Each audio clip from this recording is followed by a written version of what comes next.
Bismillahirrahmanirrahim. Assalamualaikum warahmatullahi wabarakatuh. Waalaikumsalam warahmatullahi wabarakatuh. Apa kabar sahabat insan mulia? Alhamdulillah, hari ini kita masih diberikan karunia oleh Allah Subhanahu wa Ta'ala atas segala nikmatnya, sehingga kita bisa punya kesempatan lagi untuk bertemu dalam podcast Parenting Islami bersama Yayasan Insan Mulia.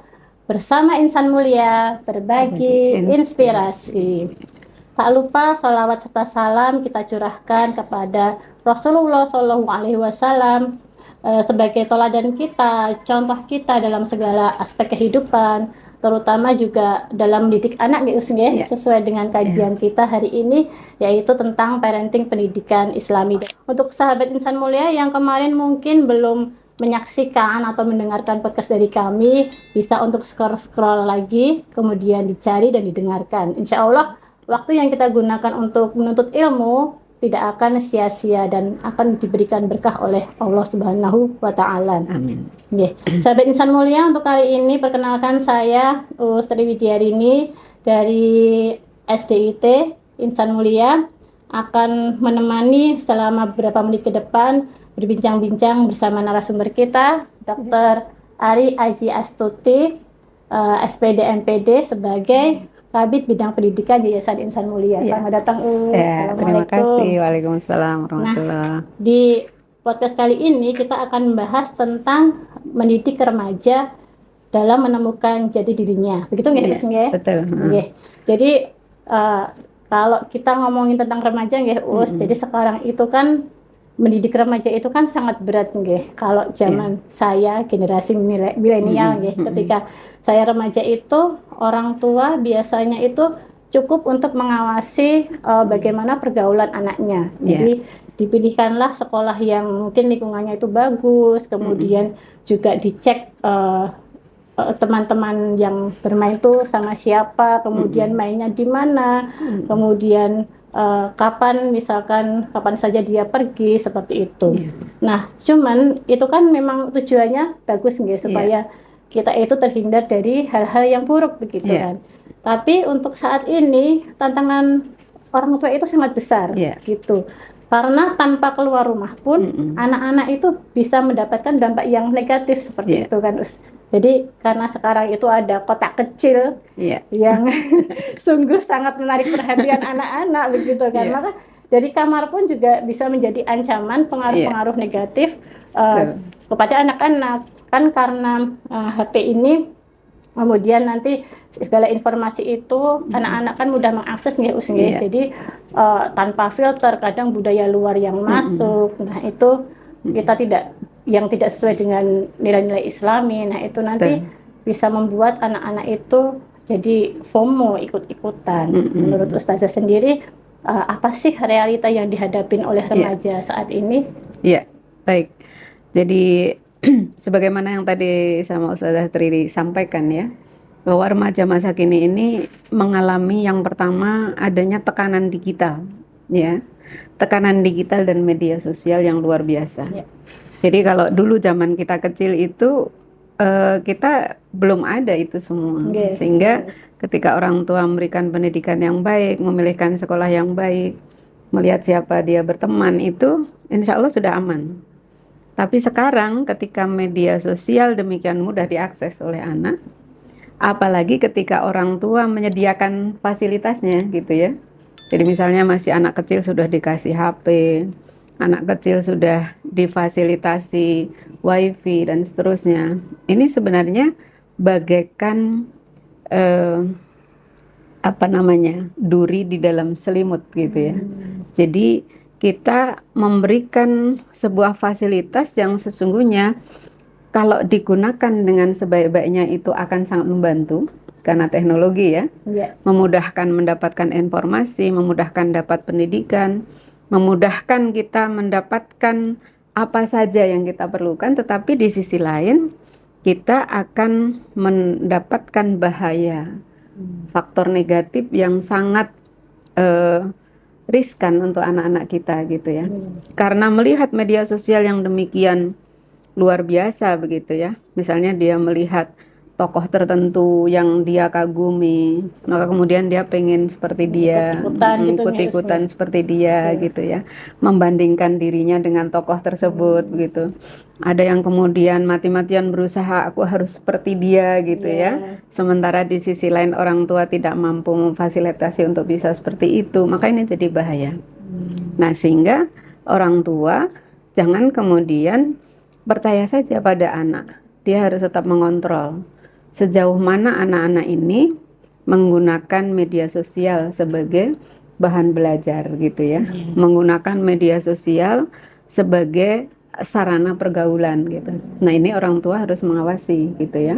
Jangan sampai orang tua terlena. Ya, jadi berkaitan dengan HP tadi, kita tidak bisa memisahkan pada anak memang, tapi orang tua wajib memberikan batasan-batasan. Iya. Tapi kalau misalkan memang harus lepas dari HP itu nggak bisa nih, Gus, ya. Sulit Karena kan, dalam sekarang ya, sulit. sekarang kan apa-apa kan kita butuh Iya. yang namanya teknologi gitu, Iya, ya. betul. Jadi memang pengawasan orang tua itu yang harus lebih ketat lagi. Betul. Hanya saja itu kadang itu seperti ini, jadi orang tua itu kadang penguasaan teknologinya Iya. tidak seperti anak-anak gitu. Iya. Jadi kadang anak itu lebih pintar, saya kunci atau saya apakan. Nah, itu kan kadang yang kita agak kesulitan gitu ya untuk memantau gitu. Nah, disinilah pentingnya komunikasi antara orang tua dengan anak. Ya, bagaimana supaya anak itu bersedia untuk bercerita dengan kita orang tuanya. Maka orang tua harus memberikan ruang kepada anak. Kalau saya suka mengistilahkan begini, berikan kepada anak telingamu bukan mulutmu. Oh gitu. Nah, Ya, jadi selama ini kita ceramah dulu. iya. Senangnya kan orang tua itu menasehati, ngasih tahu, mendikte. Kamu harus begini, harus begitu, nggak boleh begini, nggak boleh begitu gitu ya. Ketika anak ingin bercerita, ketika anak melaporkan segala sesuatu, kadang kita merasa, ibu capek lah, umi capek lah, papa capek lah gitu. Ya, kamu ceritanya nggak mutu misalnya. Jangan, setidak mutu apapun cerita anak, marilah kita dengarkan, berikan telingamu. Sehingga anak ketika seperti itu yang dia alami, maka dia akan sangat terbuka pada orang tuanya. Pada saat dia mendapatkan sesuatu hal yang baru misalnya ya, yang belum terbiasa ada di keluarga itu, dia akan konfirmasi, dia akan bertanya kepada orang tuanya. Termasuk istilah-istilah atau bahasa-bahasa yang belum dipahami itu akan bertanya gitu ya. Nah, dan orang tua siap-siaplah harus menambah wawasan, termasuk teknologi gitu ya. Jadi harus belajar gitu ya. Apa sih tren teknologi sekarang gitu ya? Taruhlah sekarang ada IG, ada Twitter, ada TikTok, ada kalau Facebook kayaknya sudah mulai ditinggalkan oleh para remaja ya. Kalau saya masih gitu ya. Nah, itu kita harus ikut mengembangkan diri gitu. Kita juga jangan buta dengan media sosial itu gitu. Karena kalau orang tua buta dengan itu semua, jangan-jangan anak kita tidak berterus terang. Padahal di luar sana itu dia sudah banyak melakukan hal-hal tertentu di dalam media sosial itu.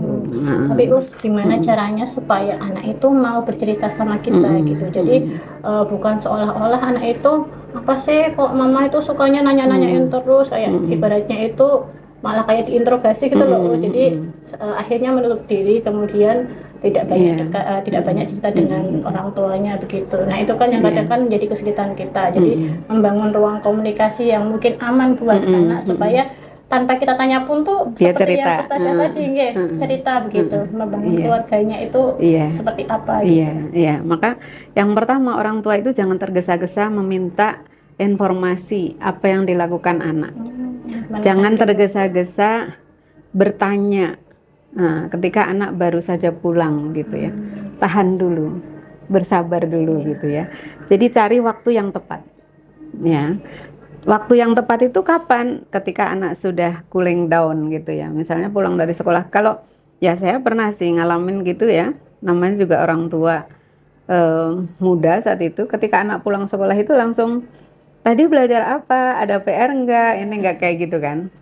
Kita jangan begitu. Kepada remaja apalagi jangan begitu gitu. Biarkan dia istirahat dulu. biarkan dia cooling down sebentar gitu ya. Nanti baru di suasana yang sudah nyaman, sudah tenang, baru kita ajak bicara. Nah, kalau lebih enaknya gini, ada cerita apa hari ini, gitu Sambil ya. diajak makan gitu ya, Mas, mungkin ya. Sambil makan bareng. Ada kalau saya punya jam-jam makan bareng di keluarga itu sampai sekarang. Kalau makan malam itu kami selalu bersama. Dan harus Nah, bersama ya. harus diusahakan bersama Diusahakan gitu ya. bersama, ya. Maka di situ tuh biasanya cerita-cerita keluar. Dan tadi seperti yang tadi, ketika anak bercerita, berikan telinga kita supaya anak tidak merasa paling Bapak Ibu nggak akan dengarkan aku, jangan sampai begitu. Iya. Nah, kalau gitu anak akan menutup diri. Nah, kalau sudah menutup diri apa akhirnya? Bisa stres, bisa tekanan mental gitu ya. Kenapa?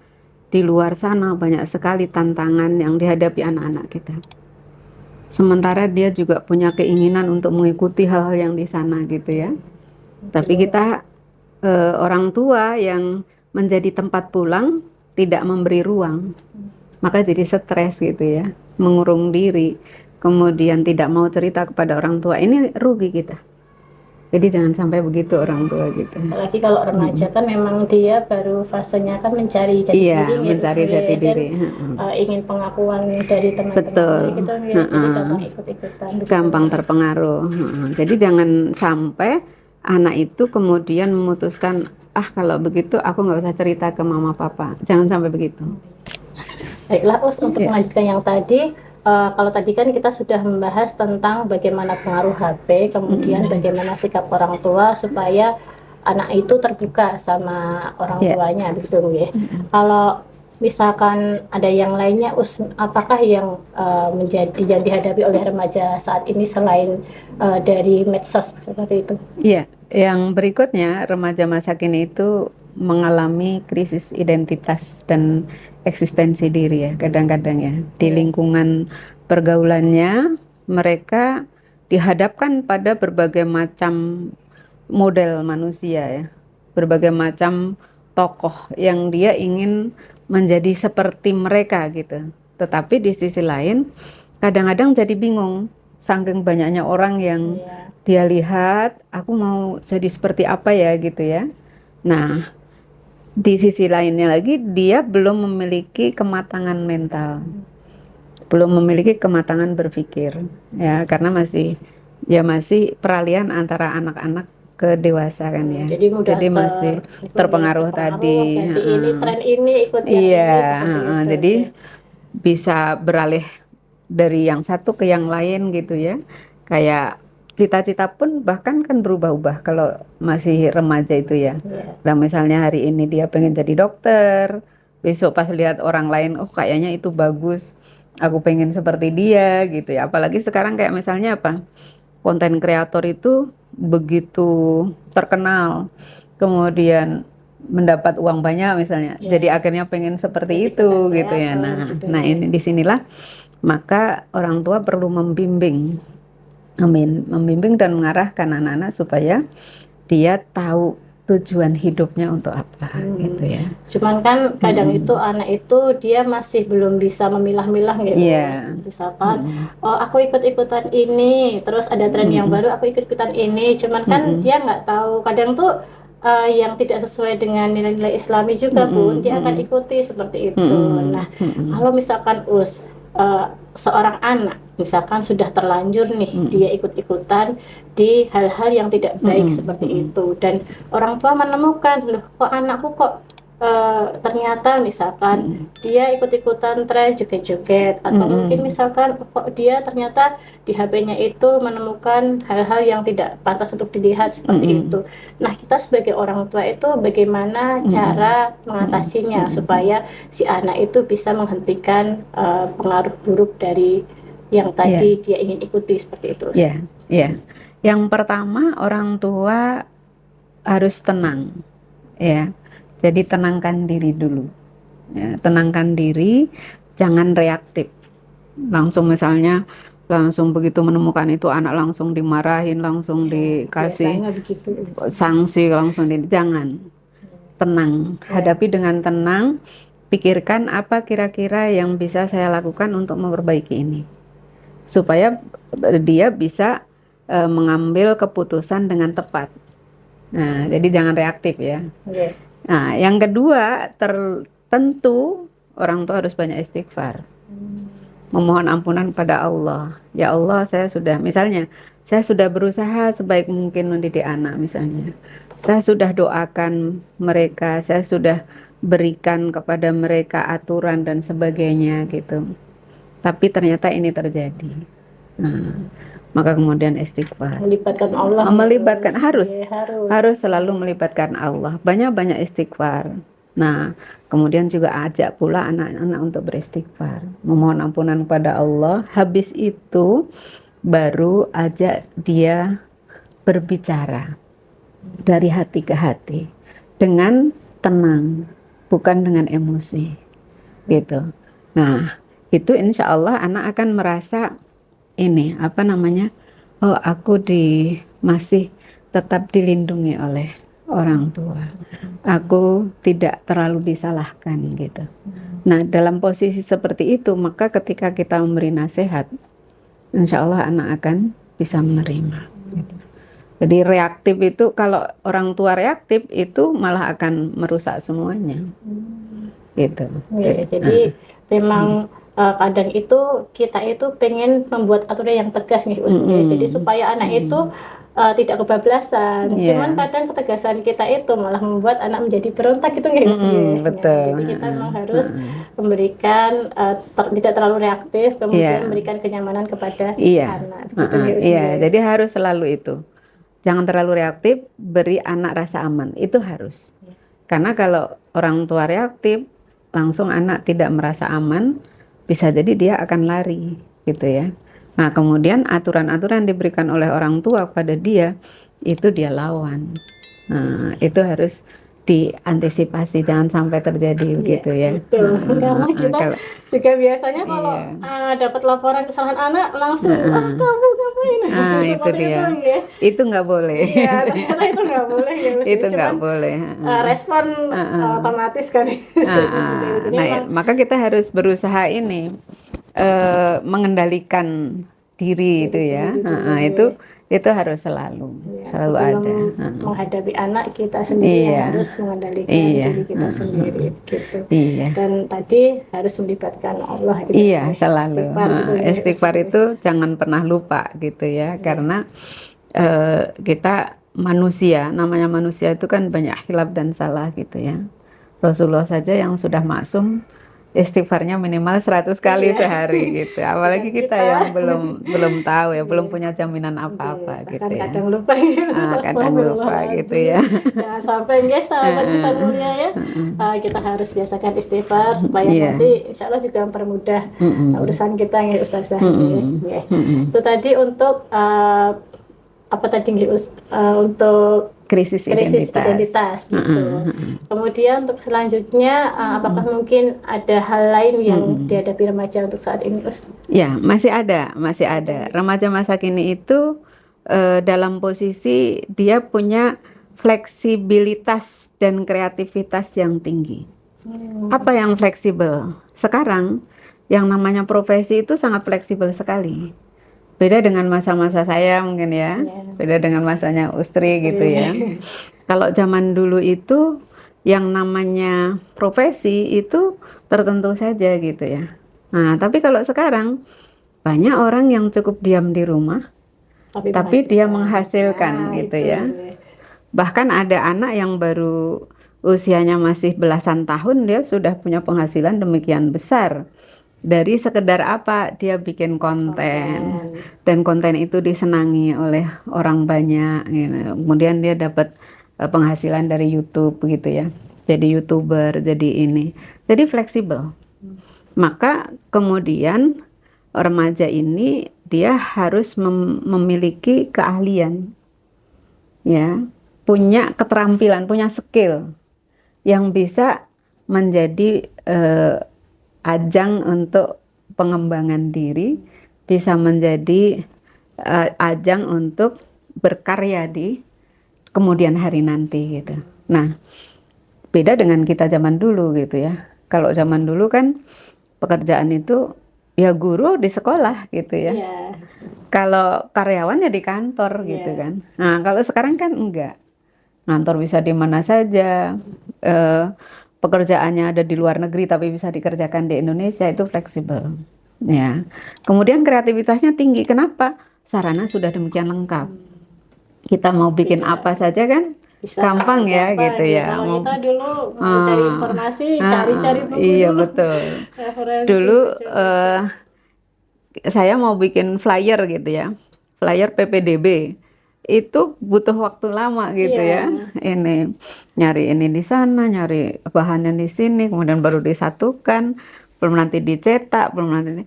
Sekarang berapa menit udah jadi Iya, kan gitu ya, apalagi pakai lewat, Canva, iya, pakai ada AI dan segalanya. AI online langsung tersebar Nah kemanapun gitu gitu. ya Mas ya. Jadi fleksibel sekali. Masa saat ini fleksibel sekali gitu. Nah, ini akan sangat baik jika dimanfaatkan dengan baik. Sangat menguntungkan. Tapi kalau salah ya, kita juga bisa hancur gitu ya. Nah, kenapa? Karena informasi demikian mudah tersebar luas, orang banyak kemudian tahu begitu ya. Sehingga orang gampang menjustis. Ini anak melakukan kesalahan, itu langsung semua orang bisa tahu Iya, gitu. viral gitu Viral, dikit gitu. viral, dikit viral gitu. Itulah fleksibilitas ya. Nah, Juga jadi maka kita harus hati-hati juga. Tetap di sini ada kendali-kendali yang harus kita miliki supaya kita tidak merugi di kemudian hari. jadi memang di sini juga peran orang tua juga sangat penting ya Us nggih, untuk menunjang kreativitas anak begitu ya Us nggih. Cuman masih dalam tahap tetap harus diawasi dan dikendalikan gitu nggih, supaya nanti tidak terpengaruh oleh hal-hal yang menjurus ke negatif gitu nih Ustazah nggih. Nah Ustazah, apakah dari Ustazah mungkin ada tips-tips yang lainnya terkait bagaimana kita itu bisa mendampingi remaja kita untuk saat ini nggih, yang banyak sekali, benar-benar banyak sekali tantangannya, entah itu dari pergaulan luar, terutama juga dari HP gitu, terutama yang paling berat tuh kan yang dari HP itu nggih Us nggih. Ikut-ikutan FOMO itu. Kemudian mungkin sebagai Ustazah kan udah berpengalaman ya sebagai orang tua juga sebagai pendidik. Mungkin Ustazah ada tips-tips untuk orang tua sama kami sebagai pendidik dalam menghadapi remaja. Ya, yang pertama itu orang tua harus memberikan support ya pada anak-anak ini. Anak-anak yang sedang krisis identitas, anak-anak yang dihadapkan pada berbagai macam tantangan di luar yang luar biasa, maka berikan kepada mereka support. Bukan hanya orang tua, tapi juga guru. Karena rata-rata anak-anak di usia ini kan ada di sekolah ya. Jadi kemudian dengan memberikan support, memberikan motivasi, memberikan support ini bisa berupa fasilitas, bisa berupa pengawasan, bisa berupa memberikan aturan yang anak-anak merasa nyaman gitu ya. Nah, kemudian orang tua harus berkolaborasi dengan gurunya anak-anak. Bangun komunikasi yang baik dengan guru mereka gitu. Supaya apa? Orang tua tahu apa yang terjadi di rumah dan tahu apa yang terjadi di sekolah. Nah, maka komunikasi antara guru dan orang tua itu harus betul-betul dibina sehingga tidak saling menyalahkan ketika ada masalah. Kemudian bisa mencari solusi ketika ada masalah, mencari solusi bersama-sama begitu ya. Dan kemudian saling menjaga. Nah ini harus dilakukan oleh orang tua ya, dalam rangka memberikan support kepada anak-anaknya supaya dia menemukan jati dirinya dengan baik, gitu ya. Selain dengan guru, termasuk nih peran serta kedua orang tua gitu. Soalnya kan memang kadang hanya satu orang tua yang dia itu dominan berperan, sedangkan yang satu sibuk dengan pekerjaan, mungkin seperti itu. Dua-duanya. Jadi bapak dan ibu itu juga harus bekerja sama. Kan anak itu butuh dua figur ya. Dari ayah dia belajar kepemimpinan, dari ayah belajar tanggung jawab, dari ibu belajar melayani, belajar menyayangi. Nah, jadi orang tua ini harus sama gitu ya, punya visi dan misi yang sama. Jangan pandangannya jangan berbeda gitu ya. dari orang tua di rumah. Di sekolah, ketika misalnya sekolah menetapkan tidak boleh terlalu banyak main HP. Nah, orang tua itu juga harusnya mengikuti gitu ya. Nah, kalau seperti itu bisa anak insya Allah jadi baik gitu. Tapi kalau contoh lain misalnya ya, masa remaja sudah mulai eh, tertarik pada lawan jenis gitu ya. Nah, sekolah karena kebetulan kita juga sekolah Islam, kita membatasi pergaulan antara laki-laki dan perempuan. Tidak boleh pacaran, tidak boleh ini itu ya, tidak boleh bebas antara laki-laki dan perempuan. Nah, maka orang tua pun juga menyambut peraturan seperti ini di rumah harusnya gitu. Jangan berbeda, jangan sekolah menetapkan kayak gini, orang tua kemudian oh kalau saya nggak melarang kok Us, biarin aja biar anak-anak kenalan, nggak bisa. Nggak neko-neko gitu. Nggak bisa, itu nggak bisa gitu. Senjatanya kan nggak neko-neko. Nggak bisa. Jadi harus ya. satu kata. Harus satu kata. Kalau kita memiliki pendapat yang sama, visi misi yang sama, insya Allah aman. Tapi kalau visi misinya beda, pendapatnya beda, maka anak akan milih yang enak. Milih yang menyenangkan gitu. Gitu. Kayak misalnya pernah kan terjadi ada di sekolah guru menemukan si anak ini melakukan sesuatu yang tidak diizinkan di sekolah. Lalu kemudian anaknya dipanggil, orang tuanya dipanggil. Ketika orang tuanya dipanggil, orang tuanya kalau saya nggak apa-apa Us, itu di rumah dilakukan nggak apa-apa gitu. Oh ini masalahnya gitu. Nggak satu frame, nggak satu kata gitu ya. Akhirnya apa? Anak milih yang enak dan menjadi bingung gitu kan. Iya, jadi jangan begitu gitu ya. Nah itu. Nah lalu kemudian bukan hanya support, pastikan bahwa anak mendapatkan bimbingan agama yang memadai. Jadi kuatkan akidahnya, kuatkan ibadahnya, kuatkan amal solehnya. Karena namanya anak remaja ini kan sebentar lagi dewasa ya. Ketika dewasa dia punya tanggung jawab gitu. Anak remaja yang sudah balik, ibaratnya dia punya buku rekening sendiri, catatan amalnya gitu ya. Jadi kalau dia melakukan amal soleh dia sudah dapat pahala. Kalau dia melakukan dosa, dia sudah dapat dosa kan gitu. Nah, maka kemudian orang tua harus memastikan bahwa anak itu punya akidah yang kuat. Nah itu masih harus dibimbing ya, nggak bisa dilepas gitu. Nggak bisa dilepas. Dan termasuk ibadah juga harus dipastikan. Dia sholatnya bagaimana? Kalau di sekolah itu kan cuma zuhur sama asar ya. Oh enggak, kadang asar di rumah ya. Nah, jadi guru hanya bisa mengawasi sholat zuhurnya gitu. Nah, maka orang tua harus memastikan empat waktu ini dijalankan atau tidak gitu. Walaupun barangkali masih sekedar menjalankan karena belum merasa saya butuh berdialog dengan Allah, mungkin belum bisa sampai segitu gitu ya. Tapi setidaknya dia sudah merasa bertanggung jawab bahwa saya harus melakukan ini gitu. Itu harus dipastikan dulu. Nah, kalau sholatnya benar, insya Allah kan jelas, dalilnya jelas ya. Inna sholata tanha anil fahsya wal munkar kan gitu. Sholat itu mencegah dari perbuatan fahsya dan munkar gitu.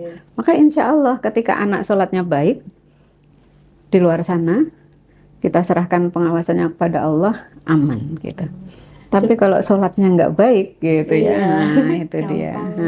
Jadi cuman gini kadang itu sebagai orang tua saya sendiri pun juga kadang apa itu kalau misalkan ngoyak-ngoyak anak untuk ibadah gitu kan ada kalanya anak itu tidak mau berubah dan kita itu kadang capek ya Allah ya udahlah terserah kamu aja akhirnya kita menyerah gitu loh mestiku buatan bareng nggak boleh nggak boleh kalau masalah agama itu jangan menyerah jangan merah yang kita ubah metodenya saja mungkin ada tips untuk biar anak itu ibadahnya itu dia punya kesadaran sendiri gitu maka di situ kita sentuh hatinya bahwa kita itu di dunia ini adalah seorang hamba yang Allah ciptakan untuk beribadah.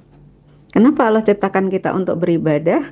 Karena nanti kita akan hidup di akhirat yang abadi.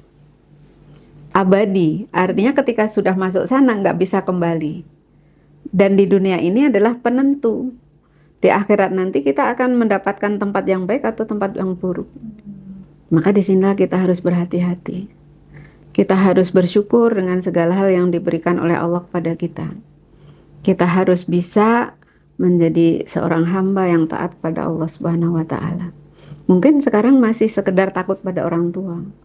Tapi semakin banyak dilatih, semakin banyak dikerjakan, lama-lama insya Allah anak akan merasa bahwa ini bukan sekedar takut kepada orang tua, tapi ini adalah mengerjakan perintah Allah untuk kebaikan diri saya gitu.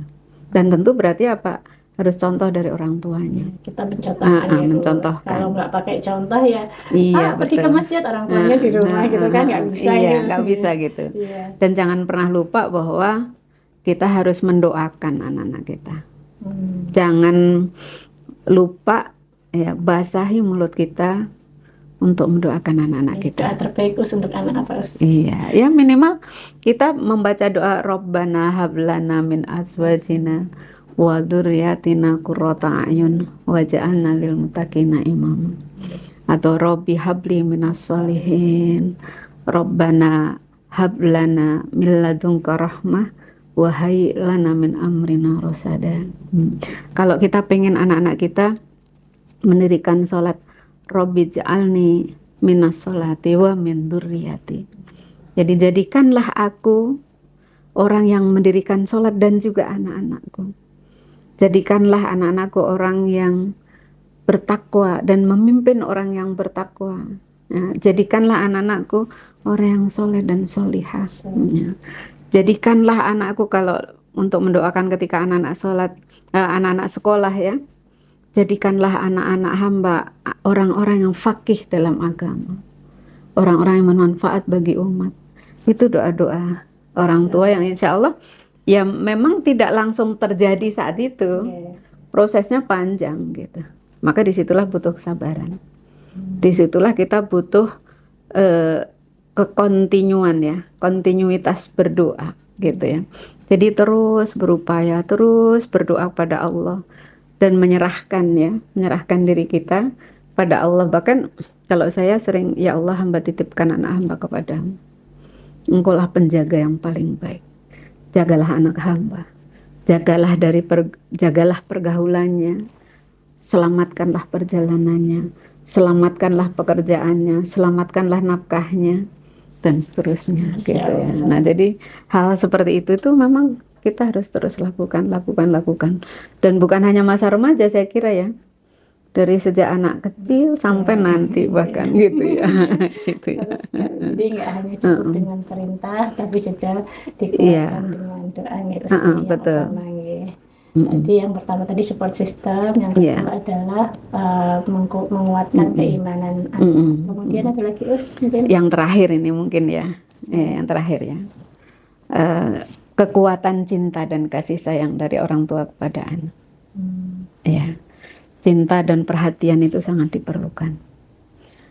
Banyak masalah bisa hilang karena kekuatan cinta orang tua pada anaknya, gitu ya. Ada satu kisah ya. Suatu hari orang tua yang tadinya dia ekonominya sangat mapan, punya rumah yang besar, luas, dengan fasilitas yang memadai, tiba-tiba dia mendapatkan masalah finansial dan uangnya hanya cukup untuk ngontrak rumah kecil. Kerisuan orang tuanya pertama pada anaknya.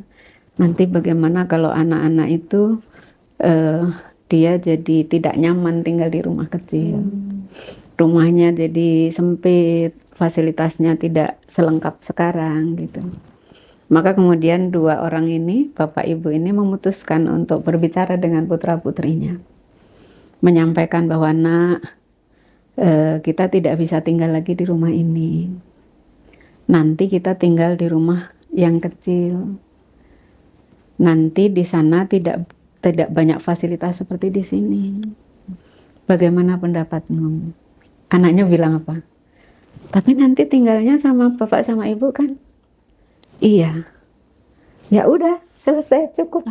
Yang penting kita tetap bersama gitu. Masya Allah. Cukup gitu. Maka saya sangat terharu tuh ketika kalau baca kisahnya Nabi Ibrahim alaihissalam dan Nabi Ismail ya. Ya. Ketika Nabi Ibrahim menyampaikan kepada putranya Ismail, wahai anakku, sungguh aku melihat dalam mimpiku, aku menyembelihmu. Fandur madza taro. Bagaimana menurut pendapatmu?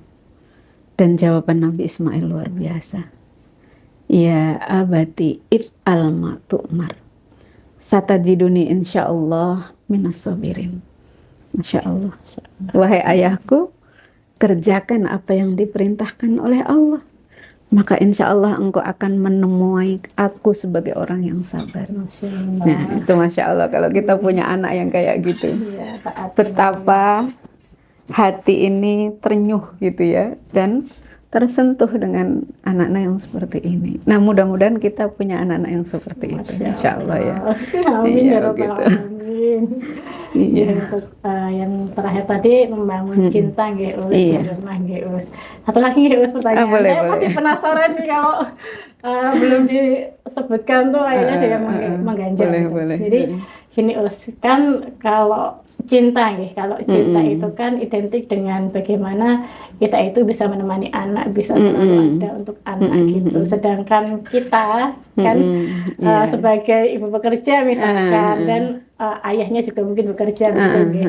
Dan waktu untuk anak itu sangat sedikit gitu. Nah, gimana cara memaksimalkan waktu yang sedikit itu supaya cinta kita itu bisa dirasakan oleh anak gitu. Karena kadang itu misalkan sambil curhat ya, ketika saya itu mau berangkat, ibu nggak usah berangkat di sini aja, temenin aku, aduh langsung rasanya itu hati terenyuh gitu. Jadi mungkin dari Ustazah sendiri adakah tips gitu gimana supaya waktu kita yang sedikit itu bisa memunculkan perasaan di anak itu, oh ini meskipun ibu itu sama ayah itu bekerja, tapi mereka tetap cinta aku kok gitu. Jadi dirasakan anak gitu. Perhatian penuh saat kita bersama dan berikan hatimu kapanpun, bukan hanya saat kita bersama tetapi selamanya untuk anak-anak kita gitu ya. Jadi pada saat kita bersama tunjukkan perhatian bahwa kita memperhatikan dia, kita menyayangi dia, kita ingin selalu bersama. Nah, itu berikan pemahaman. Nah, misalnya, kayak saya juga dulu zaman anak saya kecil, saya sering diprotes, Umi kok pergi-pergi terus sih gitu. Nah, tahu nggak nak, Umi itu perginya untuk menjalankan amanah. Gitu. Amanah itu apa? Harus yang kewajiban yang harus Umi jalankan gitu. Oh gitu. Emang kalau Umi nggak berangkat kenapa? Ya Umi berdosa dong. Sobi nggak mau kan Umi berdosa? Oh iya, ya udah deh gitu ya. Selamat jalan Umi, selamat berjuang. Nah, kata-katanya begitu. Nah, terus akhirnya apa? Itu bisa membangun sebuah cita-cita bagi anak. Berarti aku nanti kayak harus seperti Umi. Abinya pergi juga begitu. Ininya, hati-hati Abi, selamat berjuang. Gitu kata-katanya gitu. Nah, jadi kita tinggal itu tidak kehilangan. Kenapa? Karena tahu kemana kita pergi. Jadi beri pemahaman bahwa ibu bekerja untuk apa misalnya mencari nafkah, untuk beramal, dan banyak sekali kebutuhan yang lain yang ini memang harus ibu kerjakan, harus ayah kerjakan. Nah lalu kemudian berikan hati tadi. Jadi hati kita selalu terpaut. Maka doanya jangan pernah lupa gitu ya. Jadi doa kita yang kita panjatkan kepada Allah Subhanahu wa taala itu akan menjadikan ikatan batin antara kita dan anak kita terus terhubung walaupun kita tidak bersama. Nah, itu penting sekali. Iya, sekali. Yang terus terhubung itu yang penting gitu betul. Ya. Karena apa?